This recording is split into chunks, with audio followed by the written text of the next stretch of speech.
Hey guys, welcome back to Brick System Brothers. Today's video I want to talk about my most recent mock, the Prince James Railroad passenger car, and just show it out on the track section here. I don't have the 9-volt running, so I can't actually run the train today. I'd like to do that eventually, but I'm just going to be doing the push power.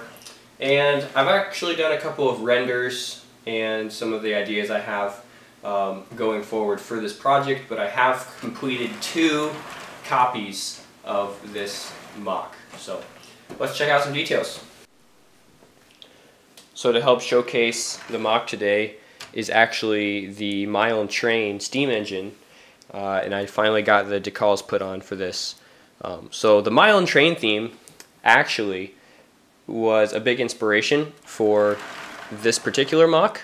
I wanted to do something for kind of within the 20th anniversary. The theme was spread over a couple years, but it did launch in 2001, so it has been 20 years since the first of the sets came out for that theme. And it was a really interesting theme. Basically, you were able to buy the individual train, individual cargo cars, like the stone hopper that I have built up recently. So it was kind of a build your own mix and match bundle, which I think is a really good idea, something we haven't really seen in the train line at all recently. But a lot of that inspiration coming into the design kind of characteristics, and also the idea of, you know, this can just stand on its own as its own set as well, just one passenger car, and you know, you'd be able to buy multiple copies to build up a longer train over time. So building within the Mile Train theme, there was a green passenger car in that theme, and I did buy that towards the end of the run of the Mile Train theme. But it's a shorter kind of a, you know, it's built on your standard 6x24 or 6x28 size platform. So this kind of standard train platform preformed base here really sets the scale for a lot of the models that use it, and it's possible to add a few plates to either end to kind of get that extended a little bit more, but for the most part the train models that build on top of this base are kind of locked in at this 24 stud scale. And right from the start I knew I wanted a passenger car mock to be longer, to have a little bit more presence, and this actually models what actual passenger cars from the early 1900s were like. They were longer, they had these 3 sets of wheels on each end, and in general they were just more of a longer stock, rolling stock car. So that is something I had right from the beginning of the project, kind of building a longer car. And to do that I actually started with just regular plates instead of that preformed style. So I did use a couple of these Technic plates to get the bogies to work out, but for the most part a pretty much ground up approach to a train design. I also stayed within the kind of standard 6 wide scale. A lot of people that build passenger car mocks will go for an 8 wide scale or even 7. You can do it. It gets tricky, but it helps with the minifig seating a little bit. And I stayed 6 wide because I wanted to again work within that design theme of the Mile Train line, and I feel like doing something at that 6 wide scale kind of keeps it grounded in that a little bit.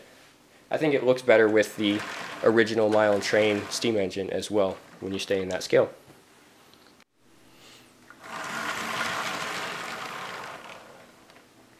So the total length ended up being 41 studs, and I measured it from each coupling.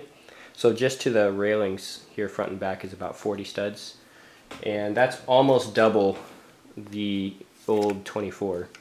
So, you know, putting these side by side, you can kind of gauge where that's at. That green Mile Train passenger car is about the same size as the hopper, I believe.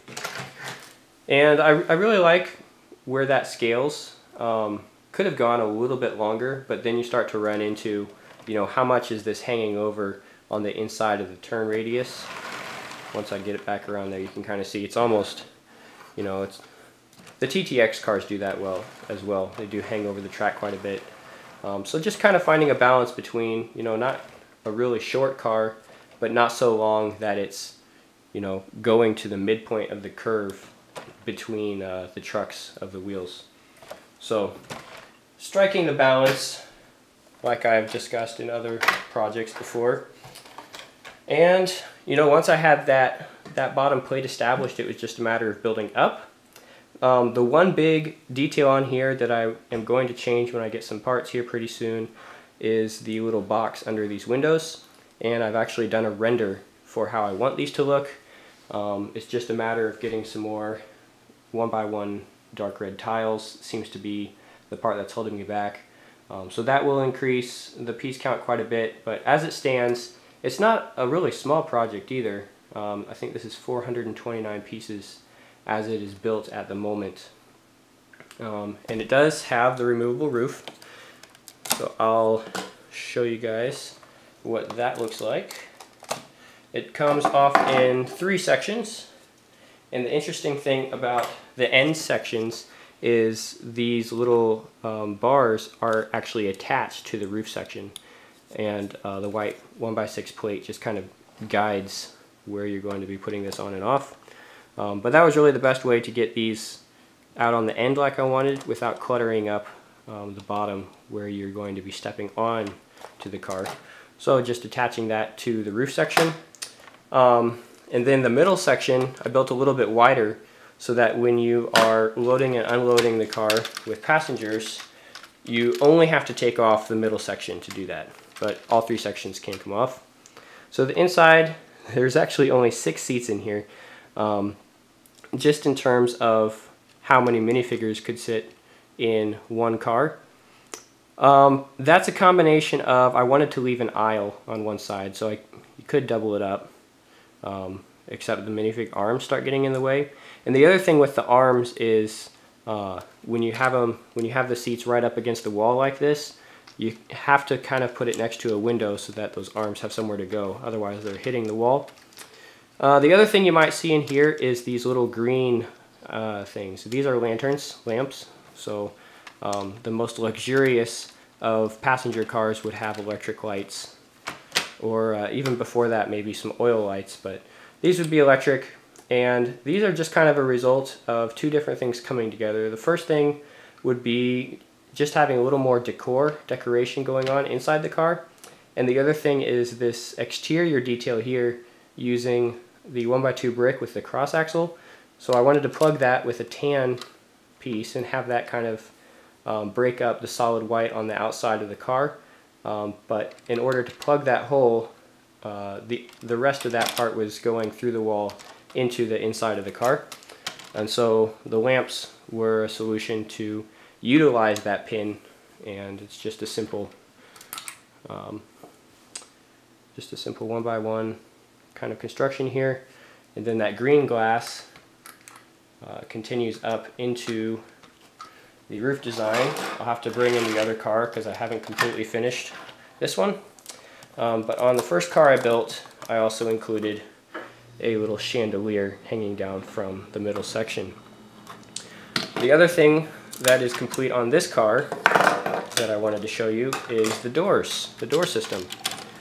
So this particular style of car actually puts 1 door on the end instead of 2.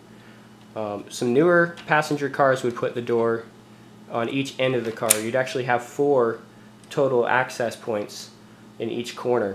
But if you go back a couple years, you'll find passenger car designs that put the door facing parallel to the track direction, and then you're actually in the open when you walk up onto the end of the car, then you go in. So I used a 2x4x5 door frame. It's kind of a deeper door frame, and then it does have a solid panel insert that I like. So this could be, I'm kind of going back and forth on using the solid black or the solid white inserts, but I think I like the black ones at the moment. It just kind of helps that transition from the exterior to the interior of the car. And yeah, that all kind of folds away nicely when you get the roof sections back on. Chandelier is a little bit finicky. And I haven't explicitly tested